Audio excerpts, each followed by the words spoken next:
morning. I just want to give a briefing on what to expect on the resumption of the trial from May 7, 2012 in the impeachment trial of the Chief Justice before the Senate. The defense panel is continuing with its discussions on how to abbreviate the proceedings and how best the remaining witnesses may testify on the relevant documents that we still want to introduce for the Chief Justice. From an initial 12 witnesses that we have listed, still remaining to testify, we will be able to trim this down perhaps to about 5, more or less. And the lawyer accountant that will testify on the south end of the Chief Justice may be added to these 5 witnesses.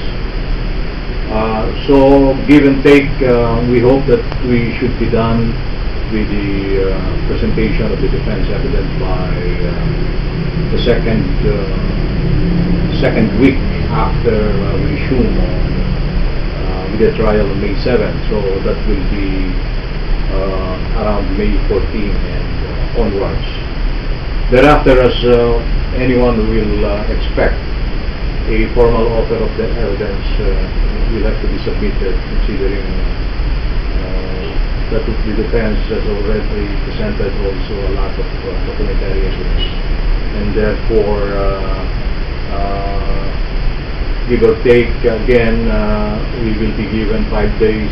The prosecution will be given 5 days to submit its comment on our formal offer. Whether or not there is going to be a rebuttal evidence will be up to the prosecution.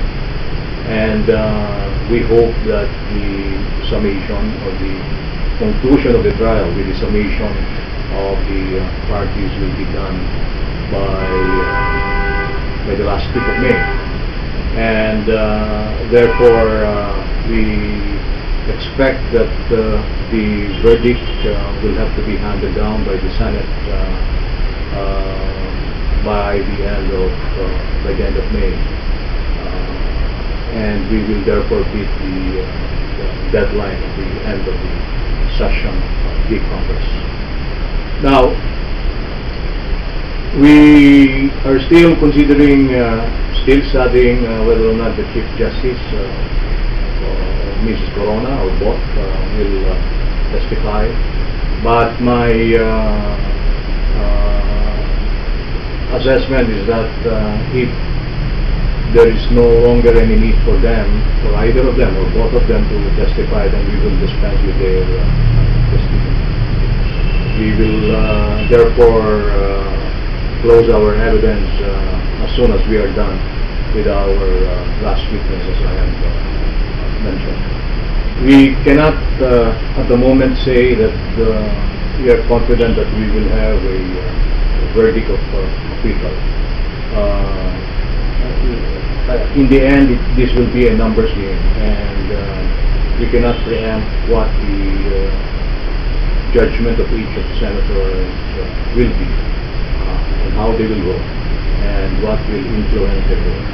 In the main, I would like to believe that they will base their vote on the evidence, and they will be minded at the same time to consider the presumption of innocence that is enshrined in our Constitution. And so, whether or not the prosecution has established its case on the many articles that we presented evidence on, Article 2, Article 3, part of Article 3, and even Article 7 is question. course, the focus here will be on Article 2. Let me just stress that there is no issue of ill-gotten wealth at the moment. The issue about this must be related to Article 2.4, where the verified complaint for impeachment alleged the unexplained wealth of the Chief Justice by way of accusing the Chief Justice of graft and corruption. But that is not what Article 2 in the impeachment complaint said. And there is already a ruling of the Senate barring any introduction of evidence on ill-gotten wealth. We do not really see the point in the latest SWS survey about the perceived belief of the people, that is the respondents whom they have interviewed, that the Chief Justice is believed to have ill-gotten wealth by around 63% of the respondents. If you have to consider a more fundamental issue in connection with the survey is for determining what percentage of those who were asked are actually interested still in the case. Remember that an earlier survey said there was about 9% still interested in the impeachment trial, and then a later survey said that there is about 12% interested in the trial. So if we talk of about 63% who believe that the Chief Justice has ill-gotten wealth, is this 63-64% of 9% or 12%?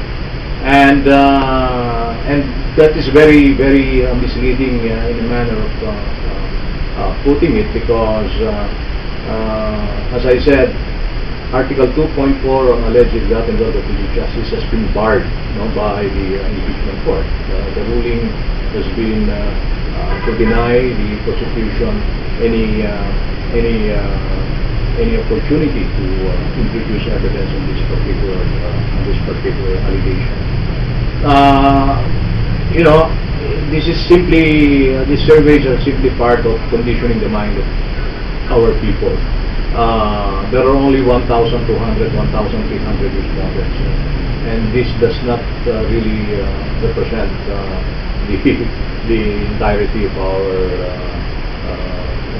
our people, the Filipinos. And we would like to think that as the questions were couched in such a way that they want to generate a negative perception, further demonizing, if not propagandizing the negative image of the Chief Justice. They have achieved that long before. They don't need the surveys to be able to substantiate the perception that has been created by the black propaganda and the traction, the malicious implications that they have been putting across to the public. And will this be considered, will this public opinion, quote unquote, based on the surveys, be considered in the trial? Definitely not. These are not evidence, and I don't think the Senate or the presiding justice will, presiding officer will allow this.